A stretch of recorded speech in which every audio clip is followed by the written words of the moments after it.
Okay, this is a reaction video. This is one I've never done before. Now, I am fascinated by history. I do watch a lot of history videos. Um, this one, these bizarre Soviet documents reveal the most horrifying secrets. Now, again, I'm not a history major. I watch a lot of history. I do know some history, but I'm kind of curious about this one. I grew up in the 70s and 80s during the Cold War. Uh, One thing everybody knew when you were growing up in the United States is you did have an enemy, and that enemy was the Soviet Union. Now, you didn't meet the people. And I've met some Russian people in my time and had conversations with them, but that. The funny thing is, if you go to United States 2022, which is where we are now, where I'm doing this video, uh, some of the uh, things that they did in the Soviet Union, some of the, or at least the form of government that was used there is actually, some people think we need to implement in the United States now. And I think that's absolutely horrible. But uh, let's see what this is all about. These bizarre Soviet documents revealed the most horrifying, bizarre Soviet documents reveal. In fact, let me just take a look real quick here. It's by A Day in History. Okay. It's by Day in History, and these bizarre Soviet documents reveal the most horrifying secrets. Please click like, share, and subscribe for them, and please click like, share, and subscribe for me. Let's see what this has to offer. Not even the Russian government, exactly how many people perished as a result of the many purges, labor camps, and other punishments that occurred during the life of the Soviet Union, which existed from 1917 to 1991. Yeah, there were a lot of deaths that were committed by the Soviets. That's something that's indisputable. Reliable estimates have put the number over 10 million, and perhaps as high as 20 million or more. Most, but certainly not all, Probably most of them were under Stalin. of those deaths occurred during the reign of Yusuf Stalin, Yeah. a genius in the exercise of raw power, but otherwise a paranoid megalomaniac with few equals in history. In today's video, we are going to tell you about some of the terrible events that occurred during the life of the Soviet Union, or USSR.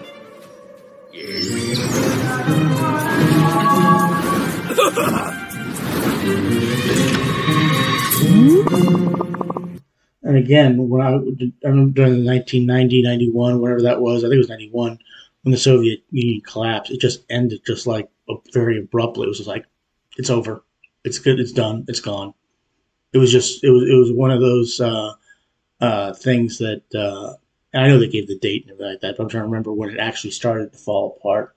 I thought that because I remember in 89 and 90, things started to unravel. You started to get the feeling that the Soviet Union wasn't long for this world. In the mid-1980s, Mikhail Gorbachev, a communist reformer, became the premier of the Soviet Union. When he came to power, he understood two things almost immediately: that the Soviet economy needed to be restructured and people allowed more economic freedom, and that many people were dissatisfied with life in the USSR, but did not dare speak of it for fear of government repression. Yeah, you didn't have freedom of speech in the Soviet Union, and so you couldn't actually jump up and say, "Hey, this is wrong," or something like that. It just wasn't tolerated. And I do remember when, and I'm sure he's going to talk about Glasnost and Perestroika. When that started going down, you started seeing shirts in the United States, "Go Gorby, go," or "Gorby." Gorbachev is our new, is the new hero. Uh, because for all intents and purposes, most people, especially in the 1980s, uh, and it's the 70s to a lesser extent that but mostly in the 80s, you'd see most people think that it was gonna be a fight between the United States, a war between the United States and the Soviet Union. Knowing that this fear and dissatisfaction was liable, sooner rather than later, to spill over into public discontent, protest, and perhaps more, Gorbachev instituted the policy of glasnost, or openness, which allowed people more freedom to speak their minds. This also held true, to a certain extent, for members of the government and its many organs. The immediate spur to glasnost was the awful events that took place at the Chernobyl nuclear plant in Ukraine, then a part of the USSR. There's a tremendous movie made about it, about Chernobyl, that was on HBO, if you ever get a chance to see it. Attempting to keep the radiation leak secret from their own people and the world, the Soviets finally had to admit that they had a very large problem at Chernobyl, and this was partly caused by people's fear to speak up about the problems there and in the aftermath of the nuclear disaster. One of the many secrets to come out of the shadows under glasnost was the fact, which was actually well known inside the USSR, but which people were afraid to speak about openly, was that Soviet troops driving towards the center of Berlin in 1945 fired on each other in a race to be the first to reach the German capital, the Reichstag. I've seen the Reichstag, and I've been to Berlin, and actually in Berlin, this was back in 2006, I'm assuming it's still there, there's actually a, what do you call it, I don't say a monument, but there's a memorial, I guess, set up for the Soviet Union. I believe it's still there.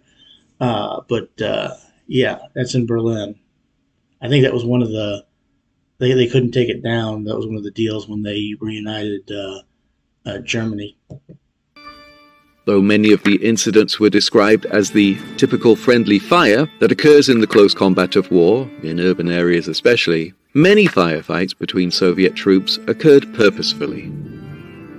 The two Soviet army groups were commanded by rivals Georgy Zhukov and Ivan Konev, who had raced each other across Eastern Europe, both hoping to be the one whose men raised the Soviet flag over Berlin. Stalin had drawn a firm line between the two massive armies to avoid both confusion and conflict, but removed that line when both army groups were within 40 miles of the Reichstag. Zhukov purposefully sent his armies across Konev's line of advance, and, in the confusion, battles took place between them, which is understandable. What is not so easily comprehended is that troops of each army fired on one another as they drew within sight of the building. This was never published, but since the clearly trying to gain favor with Stalin and try and become their heroes, who's the first to put the Soviet flag over the Reichstag? That's, they should be thinking, who cares? We should just get there and take the capital of Germany and end this conflict. But instead, they're fighting over each other, who gets to do it. The end of the Soviet Union, a variety of first-hand accounts and interviews came out, stating that perhaps hundreds had died at their comrades' hands in an effort to be the first unit into the symbolic center of the Nazi Empire. In 1933, 5,000 people deemed socially dangerous or socially deviant by the regime were sent to a remote region of Siberia, supposedly to one of the many deadly... And that's one thing that we knew growing up. You'd hear things about Siberia, and something about in the United States, if a president tried to look, the President Roosevelt took interned Japanese American citizens and put them in internment camps because they thought they might be a threat to the United States. Something that was completely wrong, and it should never have happened. But they certainly didn't murder them. They didn't do anything. I mean, I'm sure there were some atrocities there, but the biggest atrocity was locking them up in the first place. But you don't do things like that in the United States, without a reason. You're going to have a lot of investigation. People have to answer for it. And the Soviet Union, not so much. Labor camps in the region. It's likely that some of these prisoners were indeed socially dangerous or deviant, as there were many criminals sent to Siberia, along with real and perceived enemies of the regime. And again, who determines who's dangerous and who's not? Administrators and guards used the criminals as enforcers to keep the other prisoners in line. In return, criminals and/or criminal gangs received extra food, privileges, etc. Unfortunately, most other prisoners, and likely most especially those dumped on the island of Nazino in the middle of the large Orb River, had no experience with serious violence, and they were likely the first victims of the violence that occurred within a day. You see, the authorities in the Nazino Island area had no experience dealing with this many prisoners being delivered all at once, and had no food or housing for any of them. Rather than go out of their way to find such, and knowing that most of the prisoners would be dead soon anyway, they simply dumped all 5,000 on Nazino Island, which is not large. This was in May 1933, and though the weather in Siberia is not awful in... If you've ever seen the I think it came out 1980 or 81, Escape from New York movie. This is not too dissimilar. You know, in that movie, it's 1999, which is long since passed. And what they've done is they've taken Manhattan and used it as, they just take all the prisoners and throw them in there. That's do what you want. You're a prisoner of that island, and this is not doesn't sound too dissimilar from this. Spring, it was also not great, and there was no food, none. And when they talk about cannibalism, a hungry man will do anything.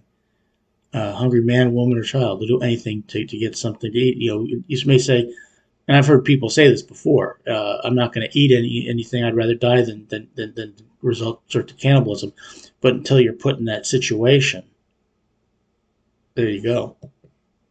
27 men had died en route to the island. These were the first corpses eaten. When reports reached the guards at their nearby HQ, they had bags of flour sent in. A riot started. The soldiers delivering the flour were nearly killed by the rush of prisoners trying to get to the flour, and they opened fire, killing scores of prisoners. What's more, the criminals on the island hoarded the flour for themselves. Yeah, which is what they're going to do. They're going to hoard it for themselves, and you probably have to perform certain things in order to be able to get some. But yeah, what did they think was going to happen? Yeah, just complete utter chaos, and we've seen this happen before in history. Those other prisoners who had nothing to give the gangs, smuggled in gold or jewelry for example, went hungry. The prisoners, both criminal and not, who did get flour, had nothing to bake it with and no way to start a fire anyway. They mixed the flour with river water. The result was dysentery on a mass scale, and soon scores of prisoners were dying of that very deadly disease, which is easily cured if there is a hospital. By the way, these prisoners also included women.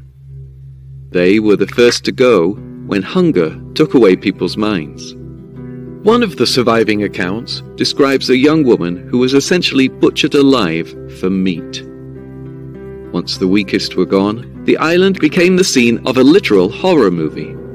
Making things worse were the additional 1,000 prisoners dumped on Nazino in late May. By June, there were only 2,000 people left. Those were sent to labor camps, where most died quickly. I mean, can you imagine? You're determined to be a enemy of the state, and just sent someplace, no food, no water, no real way to survive, and you basically become, for lack of a better word, an animal, and trying to survive as best you can. You probably would welcome death at that point in time very easily. And what do they do with your body? Do they give you a burial? Do they at least preserve your corpse so it can be buried? No, they either cannibalize you. Just unreal to think that something like this could have happened back then. Could have happened at all. But again, this is one of the differences between life where I grew up and life where these people grew up in the Soviet Union. You're determined to be if I'm determined to be an enemy of the state in the United States, I'm at least going to get a fair trial, or whatever you call fair trial. but or at least a chance to defend myself. These people were just said, nope, you're an enemy of the state. Away you go to Siberia. A handful of survivors lived to later tell the tale, secretly, as did the native people of the area. Some of the guards who had witnessed what had happened, or its aftermath, were jailed to prevent the stories from leaking out. But by 1988, when glasnost became the policy of the government...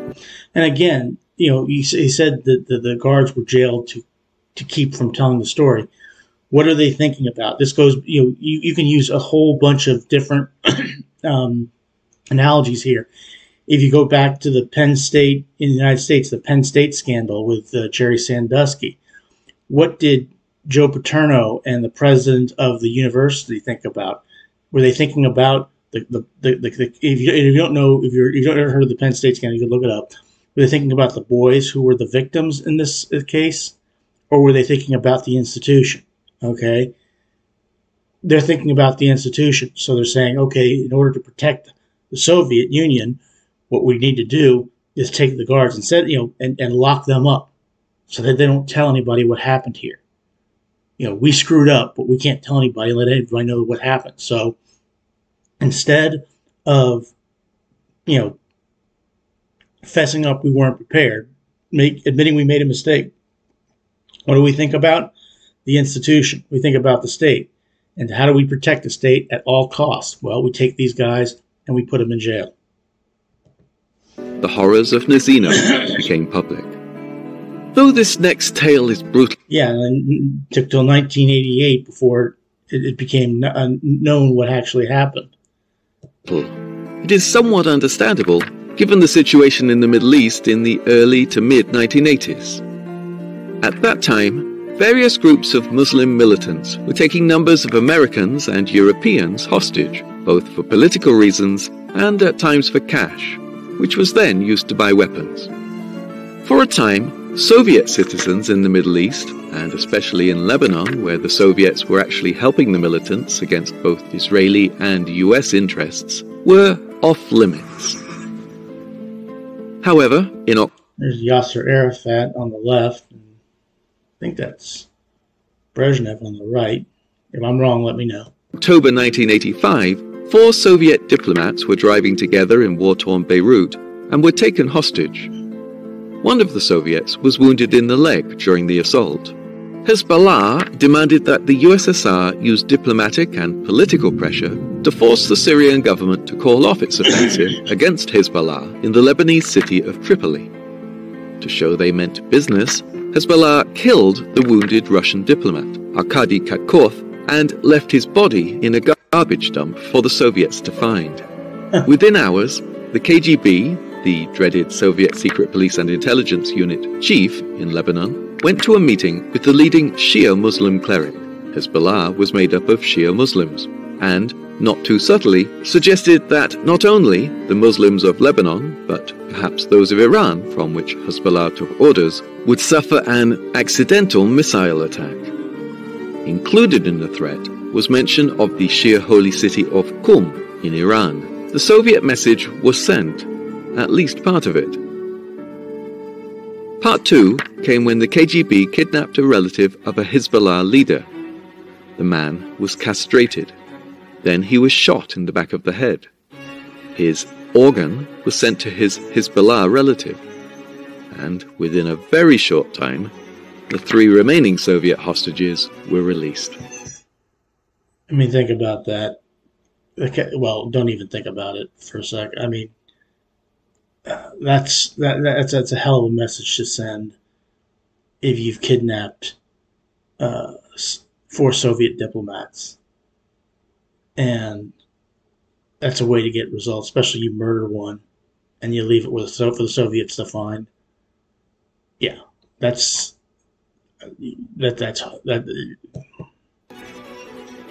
Lastly, the Soviet regime, especially after Stalin, used psychiatry as a punishment, or at least that was the theory. The Soviet regime was backed by an elaborate ideology that, at its root, sounds peaceful and idyllic: equal rights for all and the equal sharing of the means of production. Yeah, workers of the world unite. Everybody's on a level playing field. You go and you work, and everybody has the same.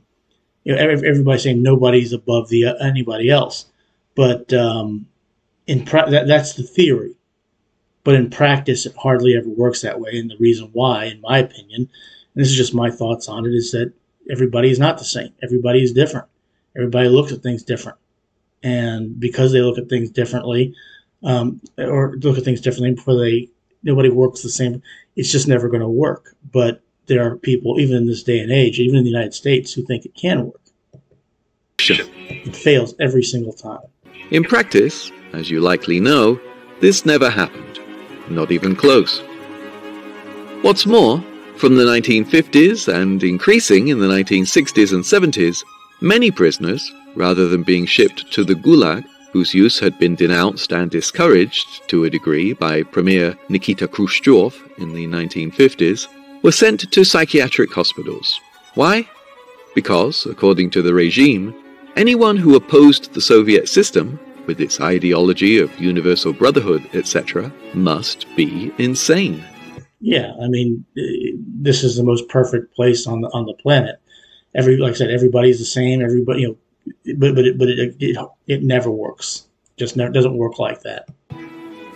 Prominent Soviet dissidents, including Andrei Sakharov, the father of the Soviet atomic bomb, were sent to these so-called hospitals. Oftentimes, they and their relatives were told that this was for their own safety.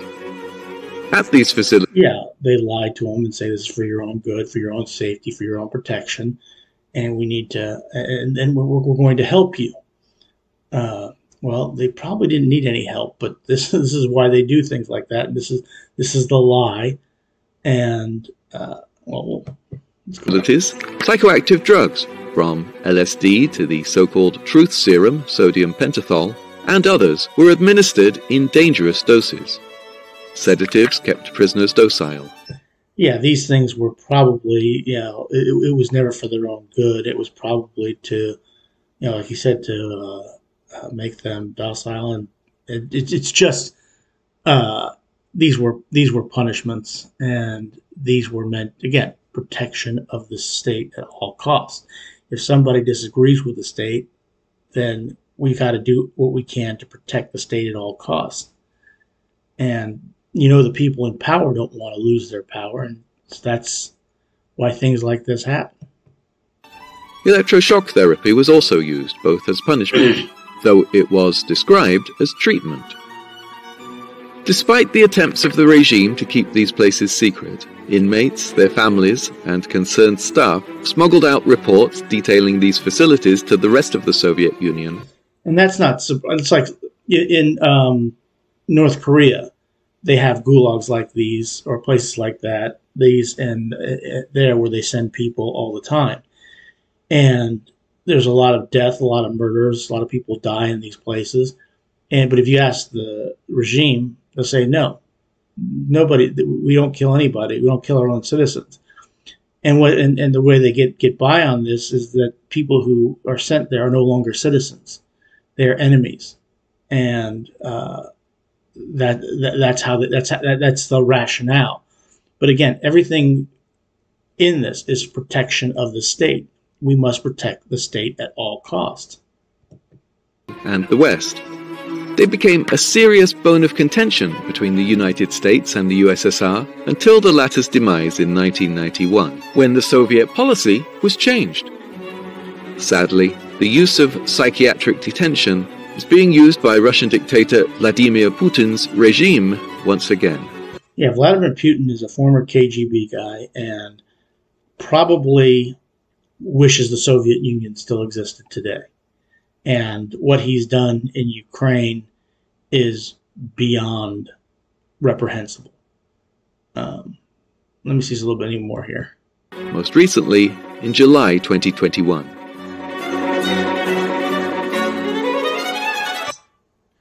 Yeah, this is a day in history. These bizarre Soviet documents reveal the most horrifying secrets. Like I said, when I grew up in the 70s and the 80s, the Soviet Union was my enemy, and I don't know that I was ever wanted to go to war or kill any of them, but whenever something happened on the international stage, it usually had to do with the two superpowers, and everybody thought the United States and the Soviet Union was going to go to war. It really came. It ended very abruptly. It just really did. Anybody I always knew there was a West Germany and East Germany. West Berlin, East Berlin. And the cinema of the day showed that. The James Bond movies of the 70s and 80s showed that. 60s, 70s, 80s showed that. Well, no, not so much the 60s. In the 60s, it was Spectre. But in the 70s, the Roger Moore James Bonds and the first Timothy Dalton James Bond usually would deal with the Soviet Union. But then in 1991, it all just stopped. Now there's one unified Germany. Czechoslovakia no longer exists. Now the Czech Republic and Slovakia is its own country. It really, everything just changed in 1991. But we have Vladimir Putin now invading Ukraine, and he needs to get the hell out. I mean, I can go on. I can go on and on about that, but that's I'm not going to do that. But hey, please click like, share, and subscribe for them. Please click like, share, subscribe for me. This is These Bizarre Soviet Documents Reveal. It's the most horrifying secrets. I've never claimed to be a historian, but I'm not surprised by any of this stuff. This is stuff we were told about when we were growing up, and reasons why places like this should never exist again. Please click like, share, and subscribe, and have a good rest of your day. Thanks for watching.